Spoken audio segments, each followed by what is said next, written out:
Alright, did a quick unboxing video yesterday from heatkickz.ru and showed the two other shoes that I gotten other than this one. I want to take some time and do a review on this one. These are the Air Jordan 4 Toro Bravo. They are the super perfect version. Just going to say right now that overall pretty good, but unfortunately I'm kind of disappointed at the same time, and I'll explain to you why. I personally wouldn't consider these to be super perfect, which actually I've already took up with Annie, and she is going to work on it, so they're good about that anyway. But I'll explain to you why I say that, and then get right into the shoe. First off, the box. I'm not going to spend a lot of time on the box because, quite frankly, it's going to sit in my closet. So I'm not concerned about the box itself. I have previously gotten a pair of AAA 4s, the military blue, that were in one of my other unboxing videos.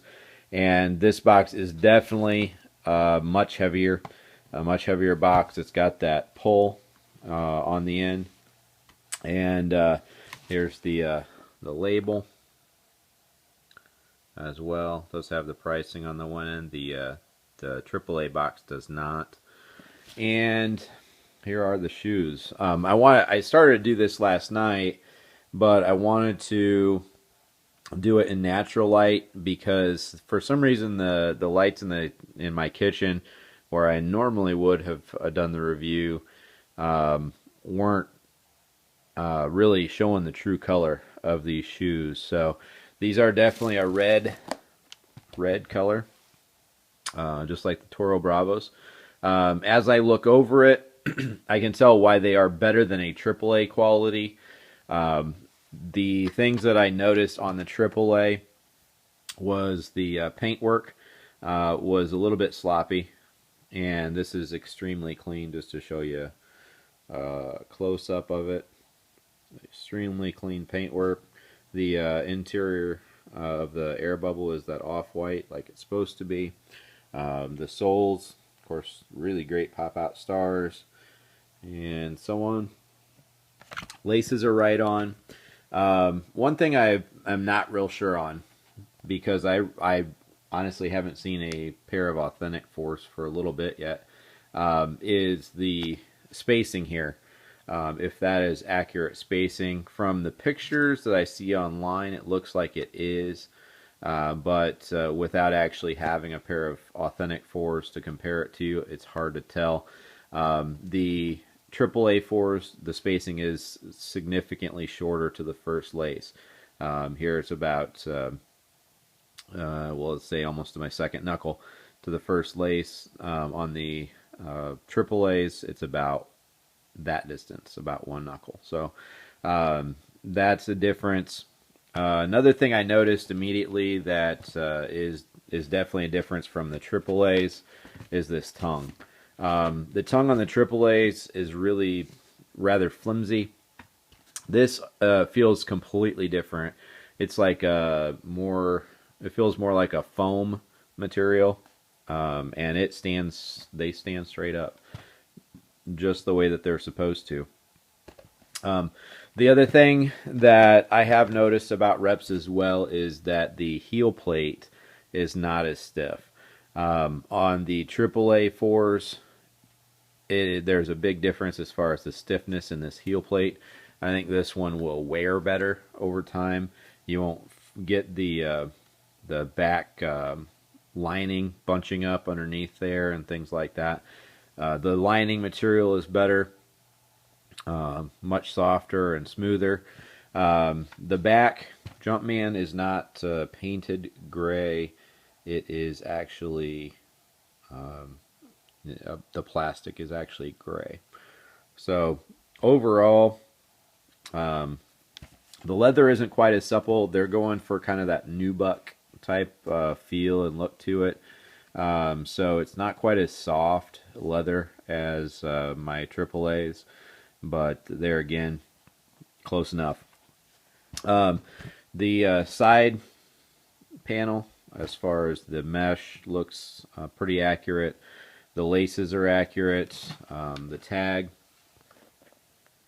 also accurate.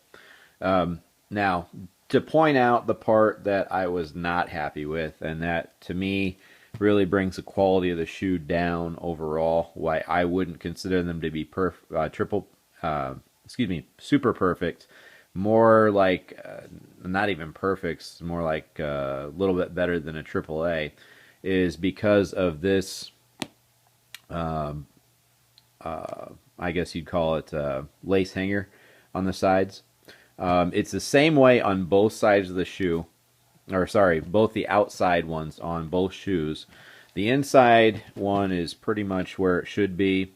And one thing I will mention, if you can tell there is only 3 holes punched out where there should be 6. Same thing up here, only 3 holes where there should be 6. Same on the other side, 3 holes versus 6.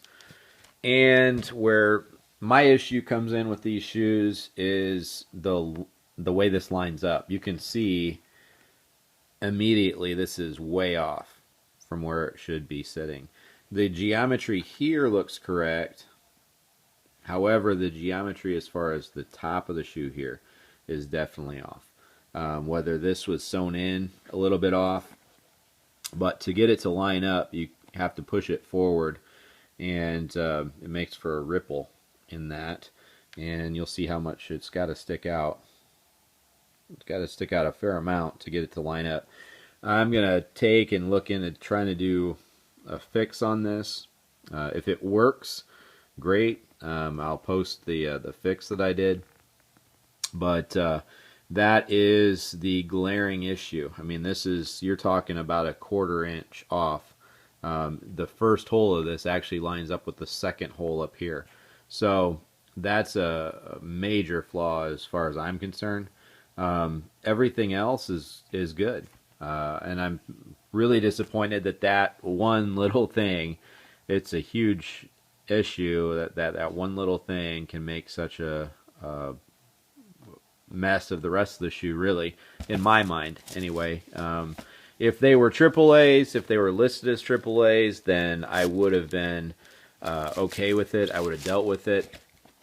On the outside of this one also, it's not quite as bad, but it does not line up either. So there's that. On the inside, the holes do line up.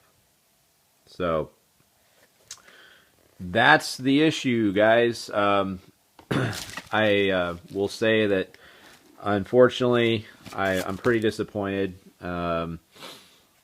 on these particular ones. My AAAs, I've been extremely happy with, and one of my biggest concern with reps, more than anything else, is how they're going to hold up over time. Are they just going to fall apart? And I have been wearing my AAA military blues pretty much every day, and they're wearing extremely well. I'm going to give it another couple of weeks and wear them about a month or so, and then do a review video, basically a follow-up review video from the way they were at first, so you can see how they are wearing. I think that's more important to selecting good shoes than what they look like right out of the box, because the whole reason I get these, as I mentioned in a previous video, is because I want to feel comfortable being able to wear them.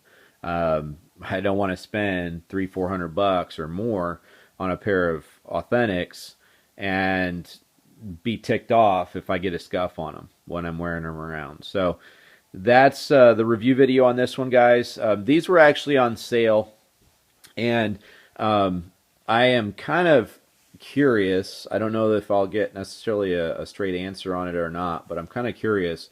They were on sale for $10 off, and one thing I'm kind of curious about because of that is that I mentioned about the 3 Lab 5s. They're actually being 2 different price points for the 3 Lab 5s, and what it looks like is that the higher price point is got some things that are corrected on them and makes them more accurate. I'm wondering if the reason that they put shoes on sale on there is to run through an older batch where there are more flaws, and then restock with the updated batch of shoes at the regular price point. So I'm curious about that. I probably will pick up another pair that are on sale and see how they are. I may even pick up these same ones that are off of sale, that are not on sale, and see how they compare. So anyway, that's my review video. Feel free to check out more. Hopefully I'll be picking up some more kicks here pretty shortly, and let you know how those look and how those wear too.